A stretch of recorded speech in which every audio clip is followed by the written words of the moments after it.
Welcome to deep insights. आज का हमारा डिस्कशन का टॉपिक है प्राग ऐतिहासिक युग। तो युग के बारे में अगर हम बात करें, इतिहास के युग, उन युगों में से हम सबसे पुरातन युग के बारे में अभी डिस्कशन करने वाले हैं।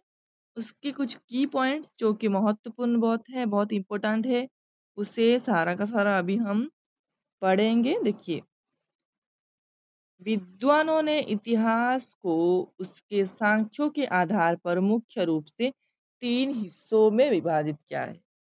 यह है ऐतिहासिक काल, आद्य ऐतिहासिक काल और ऐतिहासिक काल। तीनों भागों में इसे विभाजित किया जाता है।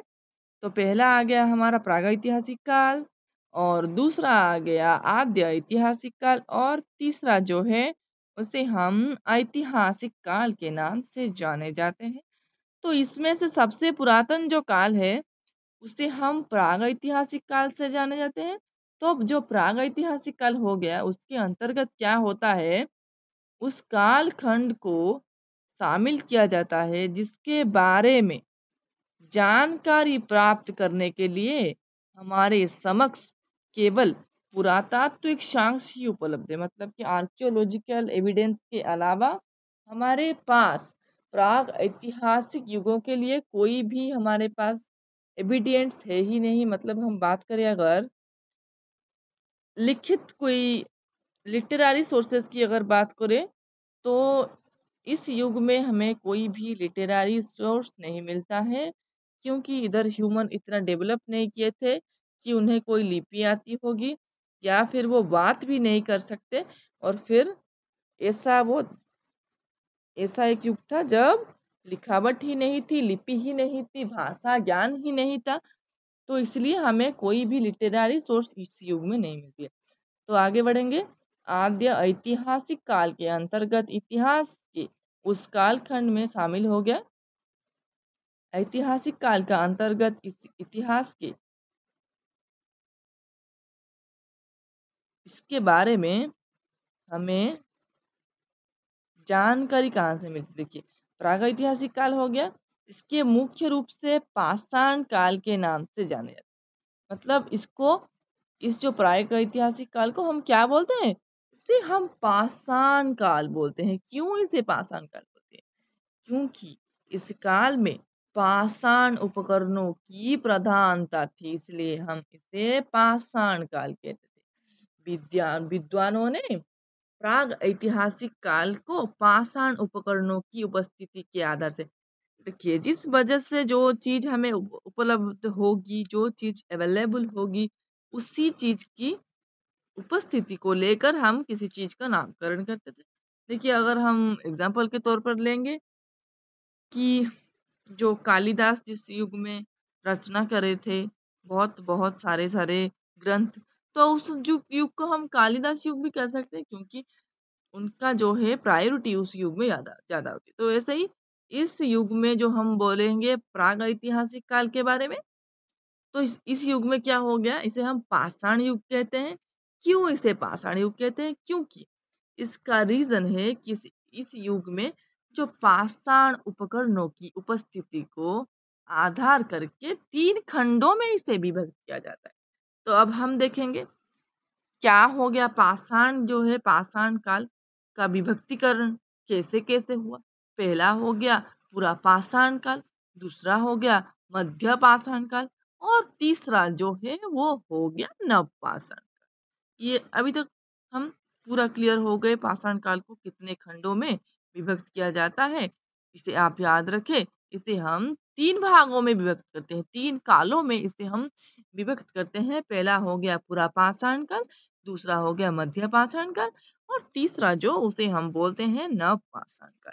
अभी हम देखेंगे पूरा पाषाण काल। पॉइंट 1, 25 लाख ईसा पूर्व से 10,000 ईसा पूर्व तक इसकी समय सीमा थी। इतिहास के इस कालखंड में मानव एक शिकारी व खाद्य संग्राहक के रूप में अपनी जीवन व्यतीत करता था। तो इस खंड की अगर हम बात करें, इधर इंसान को, ह्यूमन को, या हम बोले मानव को, किस कला के बारे में मालूम था। तो ये जिस वजह से सबसे पुरातन काल है। तो इस टाइम पे उसे कुछ भी नहीं मालूम था। ठीक है, तो बस इसको ये मालूम था कि मुझे भूख लगी है और मुझे खाना है, मुझे खुद को बचाना है, मुझे खुद को जिंदा रखना है। ये उसे थोड़ा सा उसका सेंस बस था, जानकारी नहीं थी, बस सेंस था उसका। और फिर हम बस देखेंगे क्या हुआ।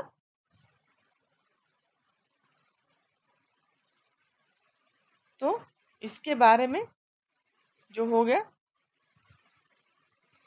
क्या उसे मालूम था? देखिए, खाद्य संग्रह करना उसे मालूम था, शिकार करना मालूम था, लेकिन वो तभी स्थायी बसवास नहीं कर सकता था। और क्या ज्ञान उसे नहीं था? अगर बात करें इसके बारे में, तो इस दौर में उसे पशुपालन व कृषि का ज्ञान नहीं था। इतिहास के इस समय में मानव आग से भी परिचित आग से परिचित तो था, लेकिन वह उसका समुचित उपयोग करना नहीं जानता था। मतलब आग कुछ है तो डरता था, उसे मालूम है ये आग है, लेकिन इसको कैसे यूज किया जाए, इसे उसे निक्शा उसे पता नहीं चल रहा था। तो समय के साथ साथ उसे थोड़ा थोड़ा एग्जाम्पल, जब प्रकृति जब उसे सिखाई, प्रकृति से, वो प्रकृति उसकी माँ है, मानव की माँ प्रकृति है, सारा संसार की माँ प्रकृति है। तो प्रकृति से ही इसे उसने सारी सीख ली है। उसे उसका कोई गुरु नहीं था, तभी प्रकृति ही उसे सारा चीज सिखाती थी।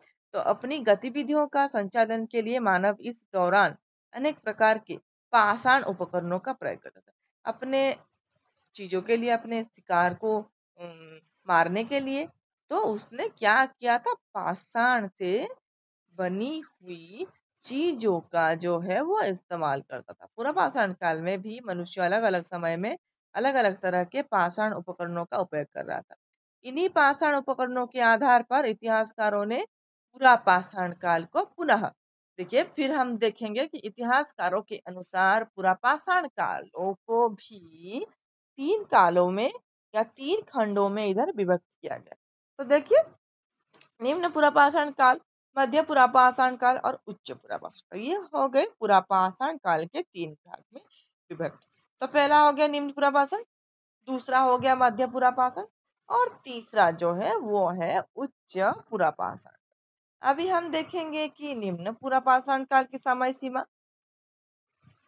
देखिए, 23 लाख ईसा पूर्व से लेकर 1 लाख ईसा पूर्व तक निम्न पाषाण काल की जो है समय सीमा।